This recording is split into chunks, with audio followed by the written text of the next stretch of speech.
Lord said to Moses, "Send some men to explore the land of Canaan, which I am giving to the Israelites."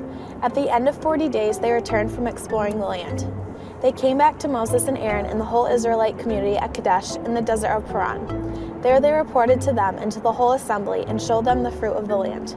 They gave Moses this account: "We went into the land to which you sent us, and it does flow with milk and honey. Here is its fruits, but the people who live there are powerful, and the cities are fortified and very large. We can't attack those people. They are stronger than we are." And they spread among the Israelites a bad report about the land they had explored. They said, "The land we explored devours those living in it. All the people we saw there are of great size. We seemed like grasshoppers in our own eyes, and we looked the same to them." The Lord said to Moses and Aaron, "So tell them, 'As surely as I live, declares the Lord, I will do to you the very thing I heard you say. In this wilderness your bodies will fall. Every one of you 20 years old or more who has counted in the census and who has grumbled against me.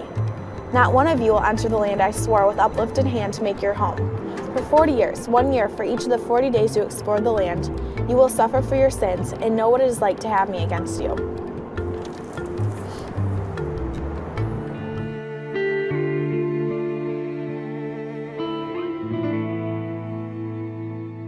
Against me.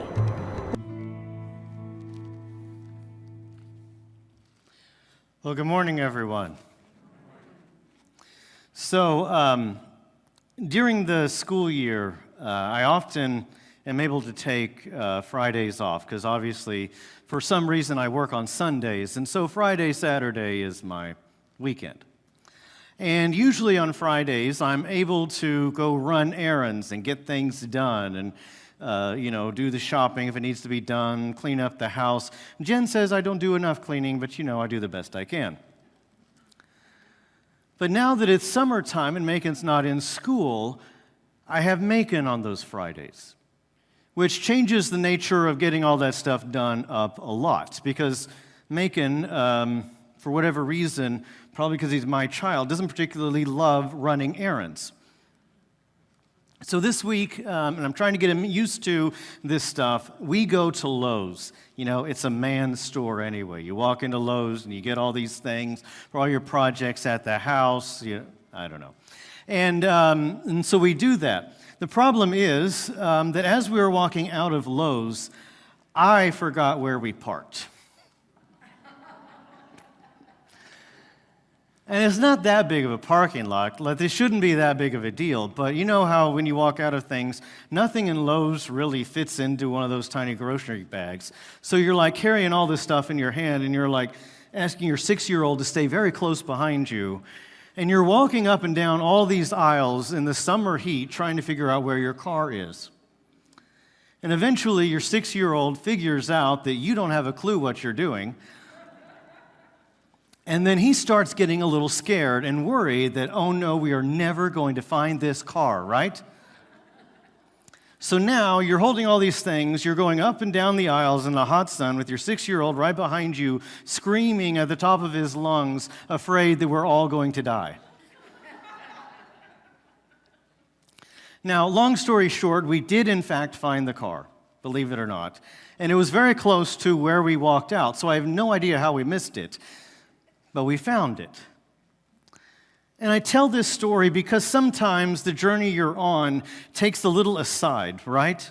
Like it's not the most exciting part of the story, it's just part of the story that happened. And honestly, it wasn't the most fun, and it just kind of slowed everything down. And we're in this series on the story, and I'm afraid that our lesson this week feels a little bit like that.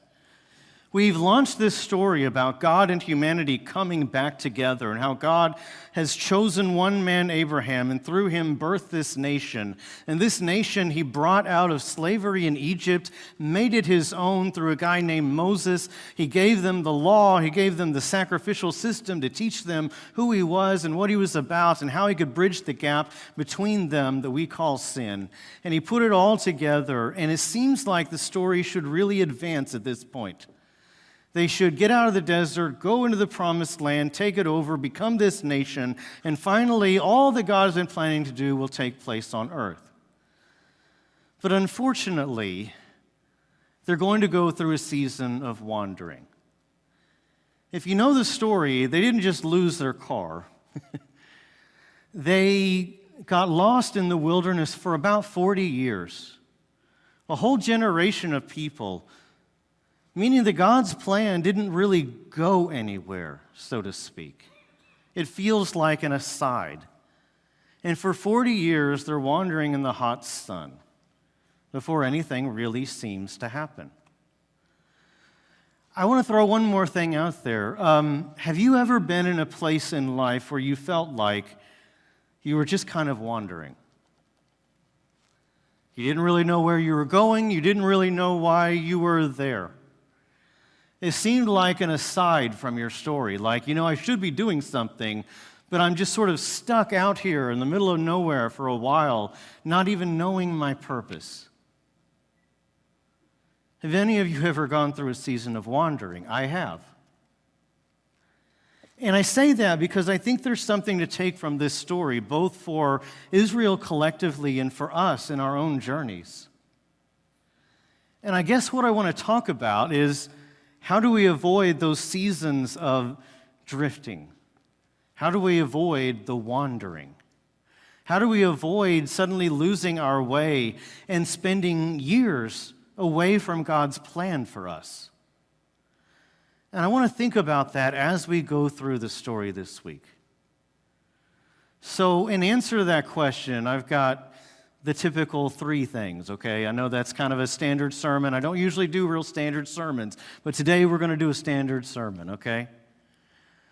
What can cause us to wander and lose our way? Number 1 begins with complaining.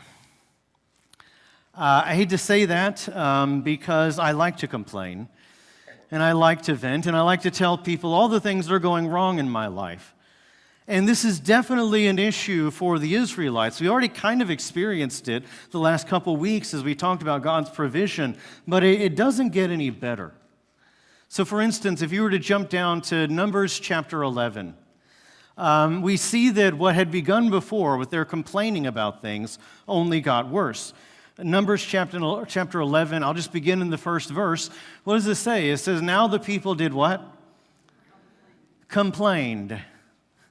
You ever notice that sometimes complaining gets you off track of what you're supposed to be doing because all you're doing is complaining?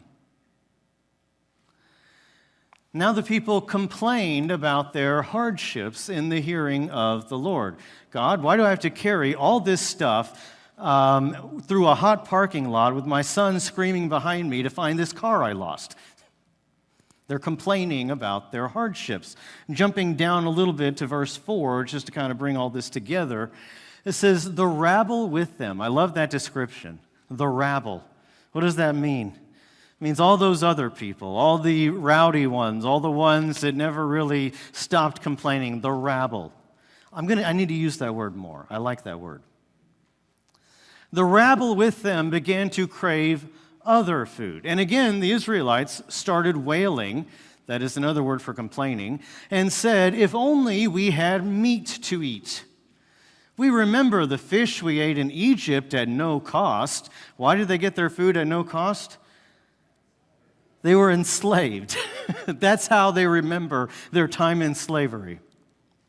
We remember the fish we ate in Egypt at no cost, also the cucumbers and melons and leeks and garlic and onions. Their mouth is watering at this point, right? But now we have lost our appetite. We never see anything but this manna. By the way, they're tired of eating the miraculous bread from heaven that God provides for them on a daily basis. Does that not give you a sense of human nature? And I'm not even making fun of the Israelites. They're in the desert. They've had the same thing to eat every day for 40 years, okay? It would probably get a little bit old. It's human nature. But just think about the audacity of complaining about that. We're wandering through the desert where we should probably die of starvation, but instead, God is bringing miraculous bread from heaven to take care of our needs every single day, and we're sick of it. You see the audacity of that, right? It's like when you spend all day making things and then you sit down for dinner and your 6-year-old says, "What is that?" And have it ever happened to anybody? It's not the best feeling in the world, but there's this complaining that is beginning to get out of hand. Notice how Moses and even God react to this moment. It's really fascinating. Jumping down to verse 10. Moses heard the people of every family wailing at the entrance to their tents. The Lord became exceedingly what? You mean God cares about my little complaints about life? It seems that way. But more importantly, for this story, Moses was troubled. And listen to this speech that Moses gives. Now, if the people complained, wait till you hear what Moses does. He asked the Lord, "Why have you brought this trouble on your servant? What have I done to displease you," talking to God, "that you put the burden of all these people on me?" Moses is not in a good mood right now. Jumping down a little bit further, 14. 12, my bad. "Did I conceive all these people? Are they my kids? Did I give them birth? Why do you tell me to carry them in my arms as a nurse carries an infant to the land you promised on oath to their ancestors? Where can I get meat for all these people? They keep wailing to me, 'Give us meat to eat.'" Moses is tired of being in charge. And it's funny because all the complaining is wearing on him, and now he's the one complaining to God about this responsibility that he has. Verse 14, "I cannot carry all these people by myself. The burden is too heavy for me. If this is how you are going to treat me, God, please go ahead and kill me. If I have found favor in your eyes, do not let me face my own ruin." For a moment, Moses lost his faith for a little bit, didn't he? I understand the feeling, don't get me wrong. I'm not surprised or startled, but it went from kind of funny human nature to very serious. As Moses doesn't want to do this anymore, and he seems to foresee his own downfall, and he asks God to help. Moses is in despair, God is angry, and the outcome of this part of the story is that ultimately God reluctantly gives them what they want. He sends a wind, and all the quail pile on there in the camp overnight, and God basically says, "I'm going to give you meat until it comes out of your nostrils and you loathe it." Verse 20. "I'm going to give you so much you hate it again." It's like, I don't know, like you really want a donut, but then somebody hands you like 24 donuts. And by the time you get to the 48th or 24th donut, yeah, I kind of did my math wrong. Give me a break, okay? By the time you get to the 24th donut, you're like, this is not good anymore. They would get so much meat that they were sick of it. So I guess what I want to make of this is when you get to that moment where, or you want to avoid wandering at times in your life and getting away from God's purpose, one really good indication of falling into that is how much you are complaining. I hate to say that, but complaining has a lot of consequences. Complaining, it shows a lack of faith. Because it's as if you don't believe that God can take care of these issues or that God has a bigger plan in mind. Complaining reveals a lack of appreciation.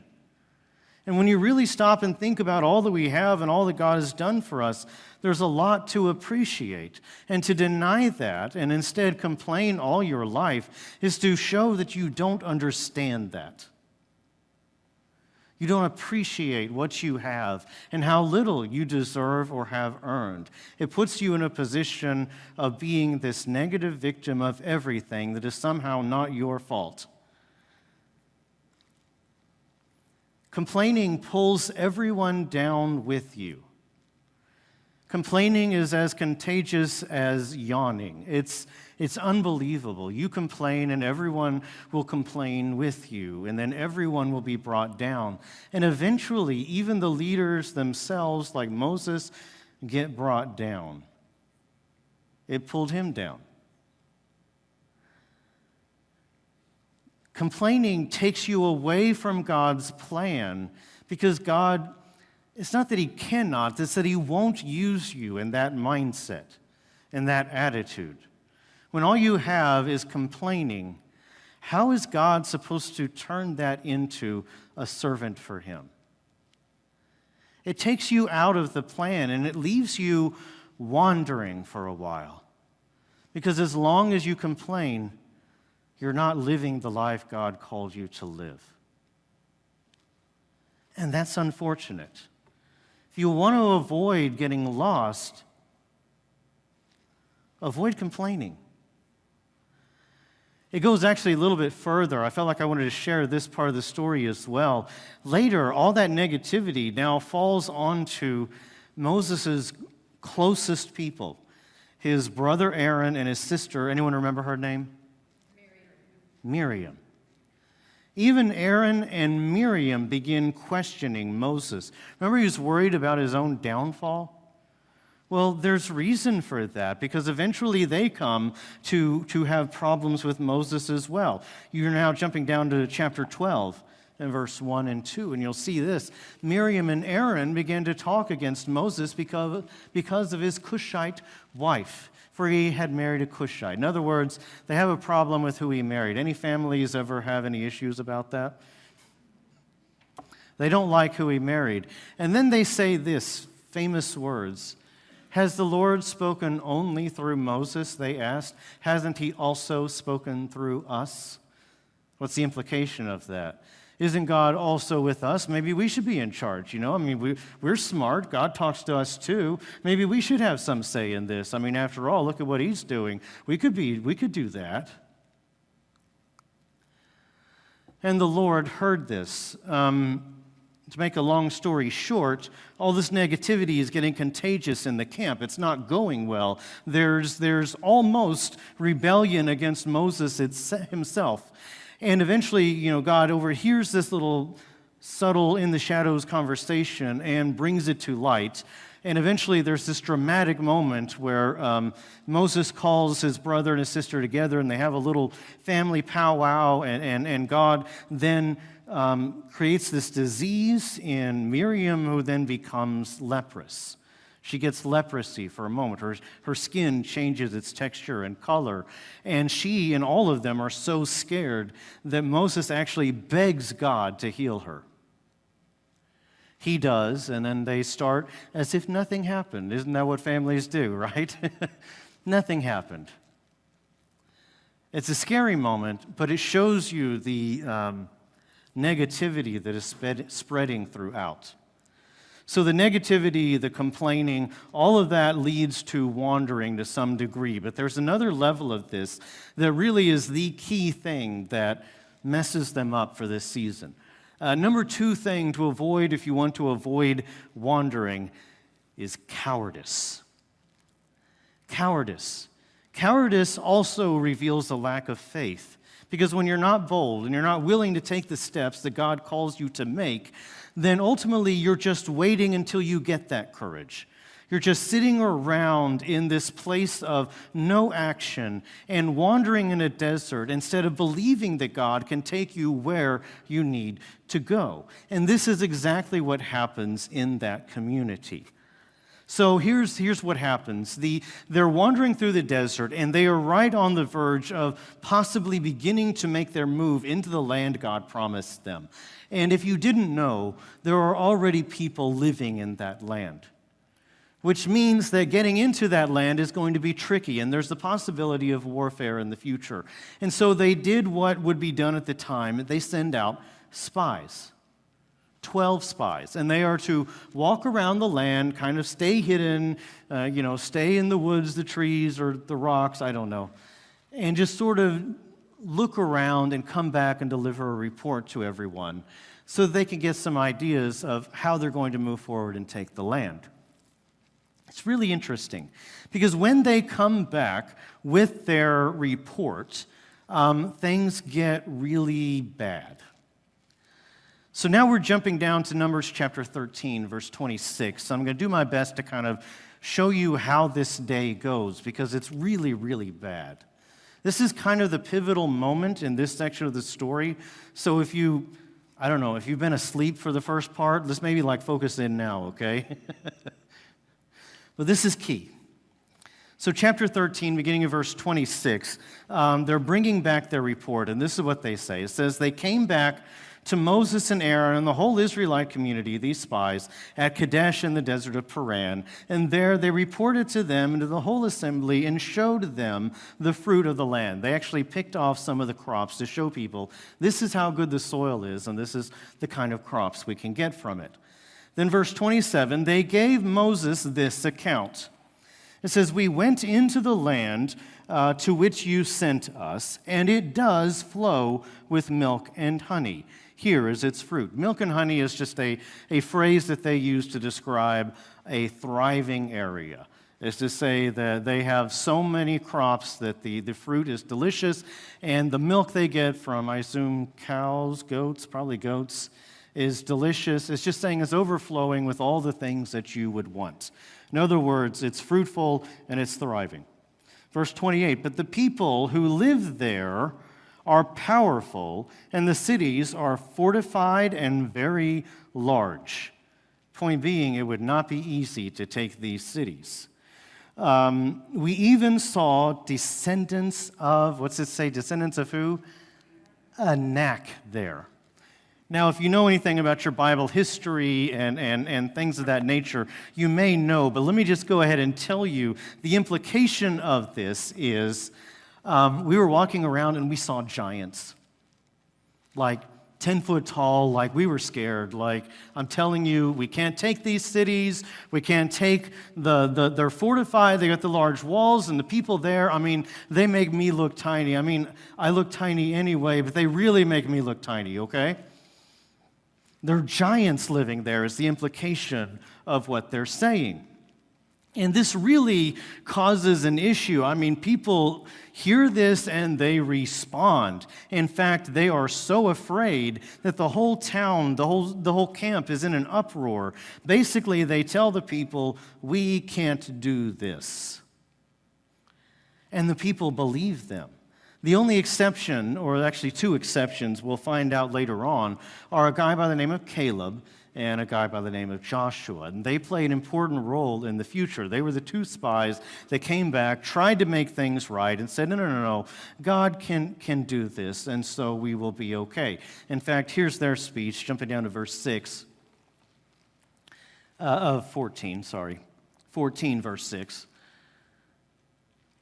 I jumped ahead, forgive me. There's a lot of scriptures in this one. Let's go back to verse 1. That night, here's the uproar. All the members of the community raised their voices and wept aloud. All the Israelites grumbled against Moses and Aaron, and the whole assembly said to them, if only we had died in Egypt or in this wilderness. You get the feeling that they have a refrain. Have you ever known people who complain a lot? They tend to complain about the same thing over and over again. There's just the old hits, right? You've heard them complain about this 1,000 times, and they just keep doing it. Going down to verse 3. Why is the Lord bringing us to this land only to let us fall by the sword?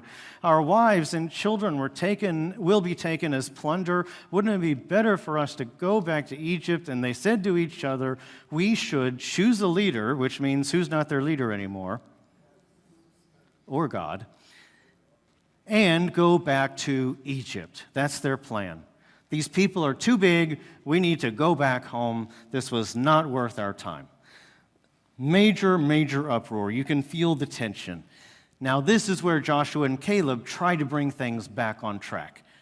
Joshua, son of Nun, and Caleb, son of Jephunneh, who were among those who had explored the land, tore their clothes and said to the entire Israelite assembly, "The land we passed through and explored is exceedingly good." Remember, God promised it to us. "If the Lord is pleased with us, he will lead us into that land, a land flowing with milk and honey, and will give it to us. Only do not rebel against the Lord, and do not be afraid of the people of the land, because we will devour them. Their protection is gone, but what? The Lord is with us. Do not be afraid of them." Caleb and Joshua tried to bring it back on track. Verse 10, here's their response. "For the whole assembly talked about stoning them." So much for the dramatic speech that fixes everything, right? I love how in movies a good speech can fix just about anything. Have you noticed that? You know, the woman is running away. She's going to go back to her old boyfriend, but you meet her at the airport, which you're not allowed to do anymore, but, you know, you can imagine. And you go to the airport and you give her this dramatic speech, and it fixes everything. Like, I want to do that well, I don't want my wife to run away, but I want to have a dramatic speech that fixes everything, okay? It didn't work here. They gave the dramatic speech, and they were ready to stone them. This is really a watershed moment. Because when the people choose to do this, when they choose not to trust God, when their cowardice comes through, and when their lack of faith is so clearly demonstrated, this time Moses appeals to God again, but this time, you know how it said that God was angry? This time we get to focus on that part. And this is where the judge comes in and gives them a very clear consequences for their lack of faith. Down to 14, verse 11. The Lord said to Moses, "How long will these people treat me with contempt? How long will they refuse to believe me? In spite of all the signs I have performed among them, I will strike them down with a plague and do what? Destroy them." This is a serious conversation. "But I will make you," he's talking to Moses here, "I will make you into a nation greater and stronger than they." In other words, what is God's plan? Destroy them and start over. That's kind of what he did with Noah's Ark, remember? But now he is so mad and so fed up with their complaining and their cowardice not to follow through God's plan, which he promised, and which, by the way, he gave them sign after sign after sign that he could do these things. I mean, he brought them up out of Egypt with nothing but some unsupernatural phenomena, to go plural. God has given them signs that he can take care of this problem, but they just don't believe, and their cowardice is coming forward. And so God is so upset that he is ready to destroy them and start over. But here's what's really fascinating. This is one of those rare moments in the Bible where a man seems to negotiate with God. Abraham does this. When God is going to destroy Sodom and Gomorrah, Abraham negotiates with him. Would you destroy the whole city if there were 50 righteous men in it? And then God says, no, not for 50 men. What about 40? What about 30? So on and so forth. Moses does something similar on behalf of his people. He stands in the gap as an intercessor and pleads with God on their behalf. This is the same guy who just asked God to let him die. And he says it this way, verse 13. Moses said to the Lord, "Then the Egyptians will hear about it, And he gives him this speech. He says, look, if the Egyptians hear that we died in the desert, they will not just, insult us, they'll insult you, God. You are the one who vouched for them, the one who brought them out. And if you bring them out of there and you just destroy them in the desert, they'll say that God wasn't able to save them. This is what he says, verse 15. If you put all these people to death, leaving none alive, the nations who have heard this report about you will say, the Lord was not able to bring these people into the land he promised them on oath. So he slaughtered them in the wilderness. In other words, God, it's not our name that will fail, but yours. Which reminds me something. That even though in complaining and cowardice we're all caught up in these little stories of Moses and Israel and the desert and the neighbors and all this or that, really there's a bigger picture. That bigger picture is the story we've been referring to in this entire series. It's the idea that ultimately from this, God is going to birth a nation. Ultimately, God is going to claim people for his own. Ultimately, through this nation, God is going to reveal himself to the world. And so it's God's name that matters. Don't put a blemish on God's name. This is part of the plan. It's the story. It's bigger than us. And it's funny because in a very real way, it's like Moses' argument is to remind God of the bigger picture.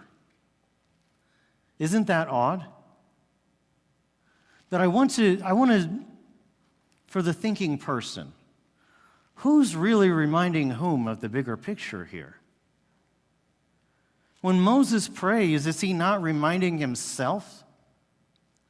That even though all these people are complaining, even though he'd rather not be here, there's something bigger going on than him. He's arguing with God, but in a very real way, he's convincing himself. Does that make sense? I think God allows, on these couple of occasions, for humans to seemingly negotiate, not because God can have his mind changed per se, but that it's important for the people themselves to hear it. If you don't want to get lost wandering in the desert,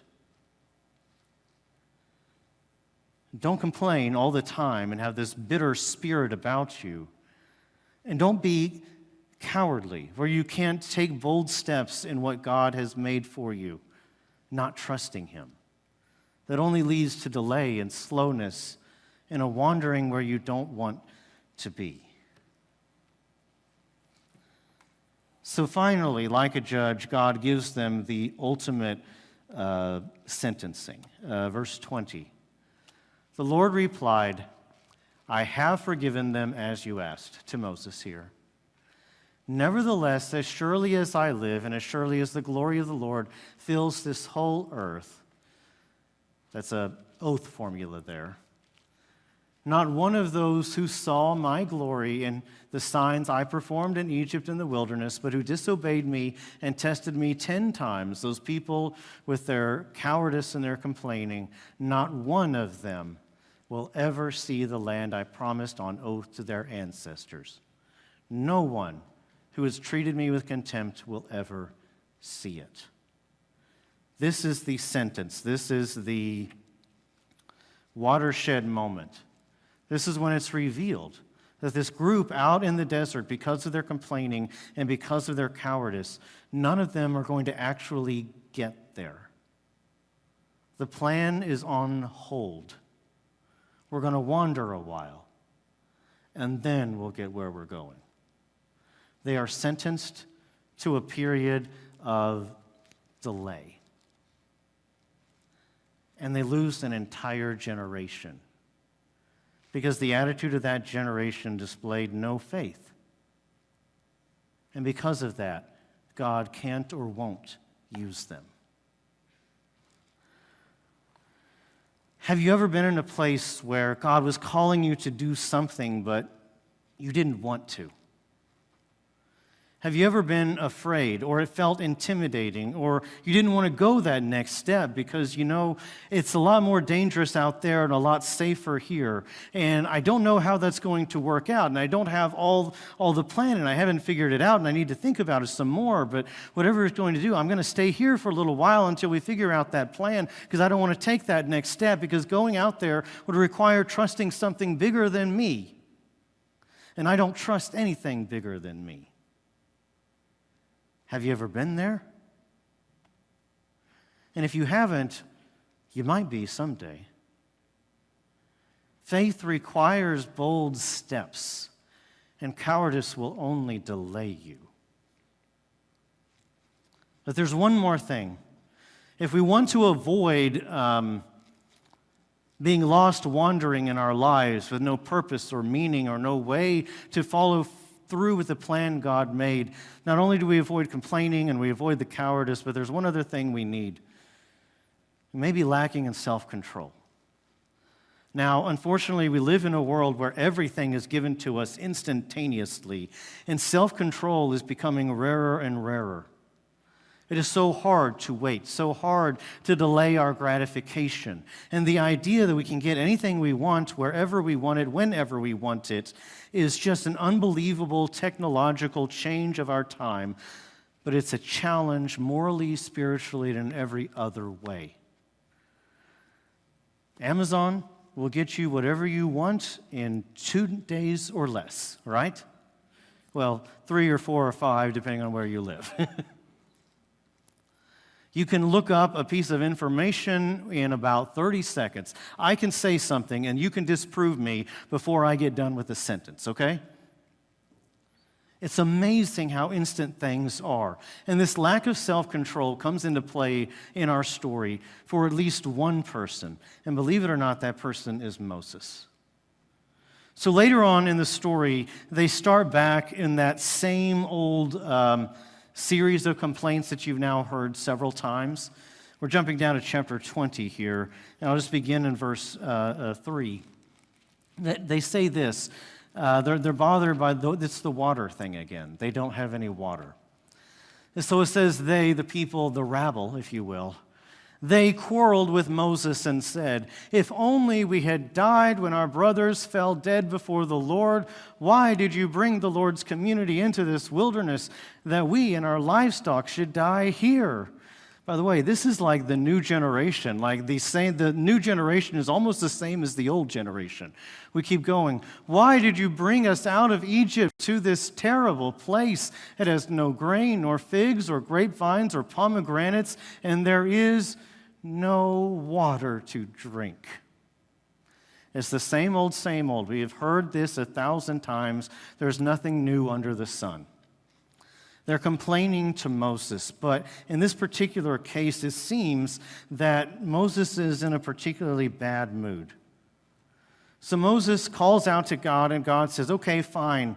Here's what I want you to do. I want you to speak to this rock, and water will come out of it, and it will be able to water your flocks and your herds and allow you to drink, and everything will be okay. Just speak to this rock, and it'll be fine."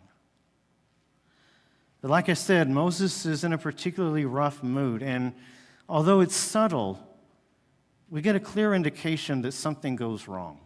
Verse 10. "He and Aaron gathered the assembly together in front of the rock," the one he told him to speak to. "And Moses said to them, 'Listen, you,'" what does he call them? "Rebels." And then he says, "Does God have to provide for you again through a rock?" No. What does he say?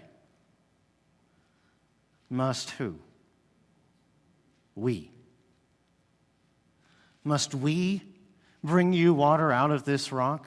It's almost like he fails to mention God, as if it's his doing. And he goes a little bit further. Remember, he told him to speak to it, but instead, it says in verse 11, "Then Moses raised his arm and struck the rock twice with his staff." You can picture the drama of this moment. Do we just have to do everything for you? Pow!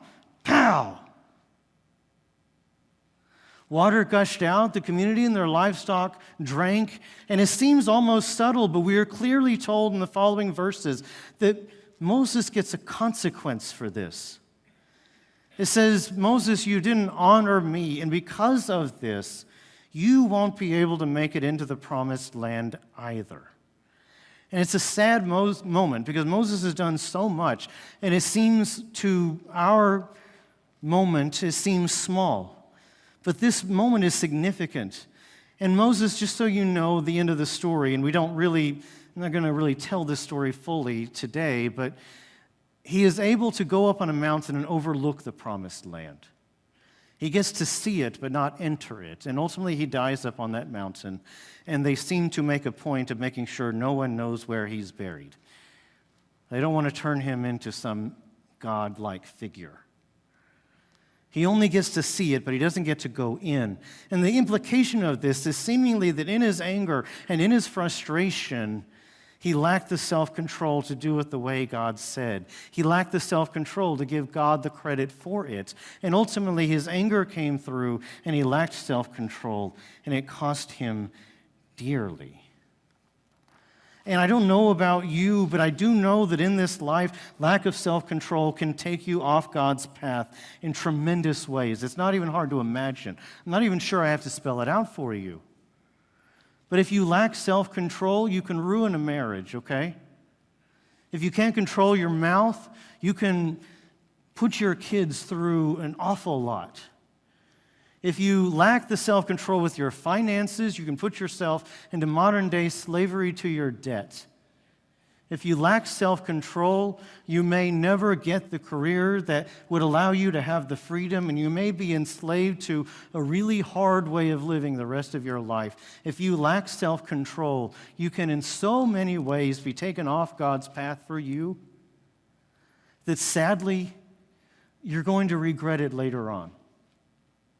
Lacking self-control can leave you wandering for a long, long time. And I encourage you to work on it and to develop it. But here's the thing I want you to know. That even though they have been put into this season of wandering, this is not the end of the story. Their cowardice, their complaining, and even their lack of self-control does not doom God's plan.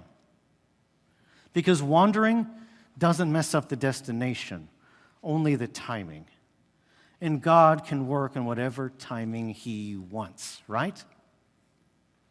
So the other part of the story this week, to make meaning from the wandering, if you jump into the final book of the Torah, the fifth book, it goes Genesis, Exodus, Leviticus, Numbers, and then what? Deuteronomy. We've been doing Deuteronomy on Wednesday mornings, actually. And there's a really cool moment, because in the book of Deuteronomy, it's essentially the story of Moses' final speech.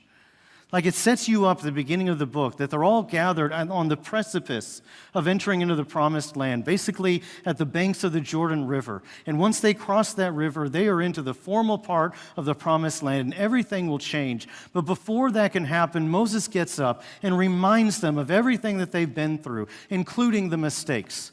All those 40 years of wandering, all the bad things that happened, all the things that led an entire generation to be lost. He reminds them of the mistakes that they made and how even though they were unfaithful at times, God was faithful. And now, at this moment, on the precipice of entering into the promised land, as God's plans will finally come into play, let's remind ourselves how we got here and let's recommit to moving forward. And it's an amazing moment. The entire book of Deuteronomy is essentially presented as that speech. And it's wonderful. And there's some really key moments in there. So, for instance, jump down to chapter 4, verse 32. This is Moses speaking to them, and he says this, "Ask now about the former days long before your time. From the day God created human beings on the earth, ask from one end of the heavens to the other, has anything so great as this ever happened?" And I'm like, God, did you not read the last part of the story here? There were a lot of bad things that happened, and God says, no, that's not the way I saw it. He says, Or has anything like it ever been heard of? Has any other people heard the voice of God speaking out of fire as you have and lived? He says, has any God ever tried to take for himself one nation out of another nation by testings, by signs and wonders, by war, by a mighty hand and an outstretched arm, or by the great and awesome deeds, like all the things the Lord your God did for you in Egypt before your very eyes? He says, do you know how special the opportunity we have? Because if you don't, realize this: your little story fits into a much larger story. Your little story, your 70, 80, 90 years on earth, I hope, fit in with God's bigger plan for all of humanity. God has been on this rescue mission for human beings and Him to come back together, and the bridge of sin to be crossed so that people themselves could come together with God and reunite into the perfection of the garden. And you get to be part of that. Has anyone ever heard of such a thing? You know how special your journey is? And yes, I know that there are things to complain about. And yes, I know you messed up and were cowardly at times. And yes, I know that sometimes you lack self-control, and yes, I know that an entire generation was lost, but the destination did not change. And the fact that you still got to be a part of it is unbelievable. So take a moment and reflect on that. In fact, here's how he closes up the speech. Acknowledge, that's an interesting word, acknowledge this truth.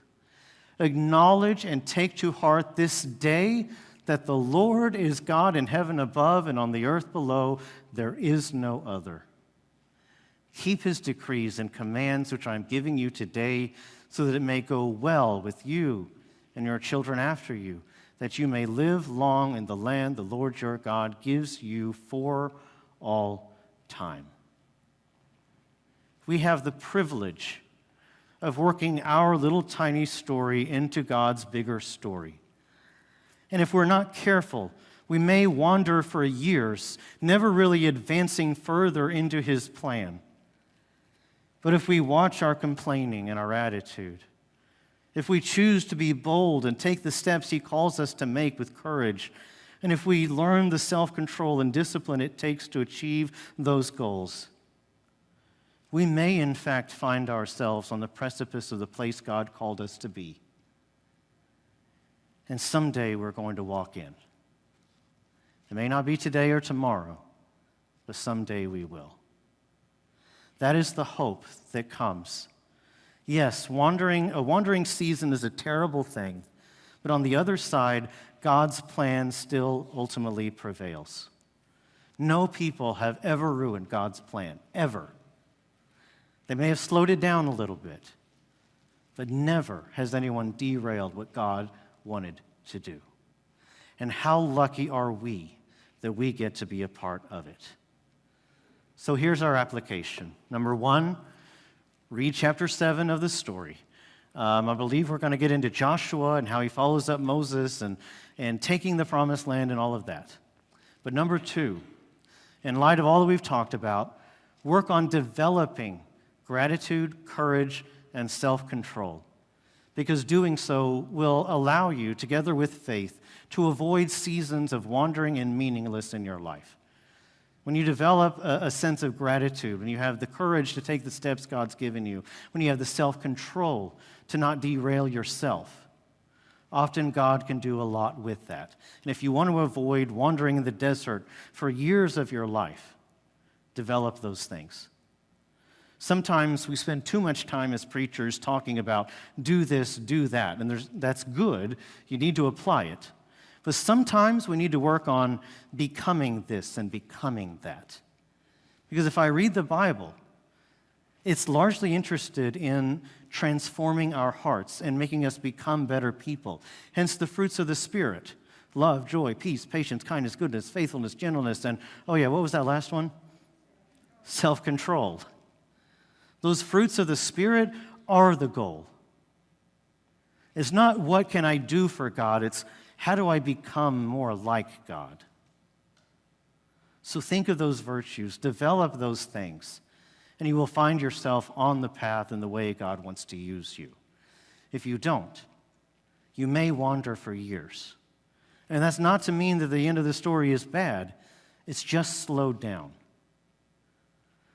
If you've been in a season of wandering, work on getting out of it. Find God's meaning and purpose again. Change your attitude. Develop the courage and find what God is leading you to. If you would, bow your heads. God, thank you for loving us so much. We give you praise and honor. I thank you, Lord, that despite ourselves, you continue to work in us and do amazing things. Has anyone ever heard of such a thing? Only those who read your word. Thank you, God, for using even us. It's in your Son's name we pray. Amen.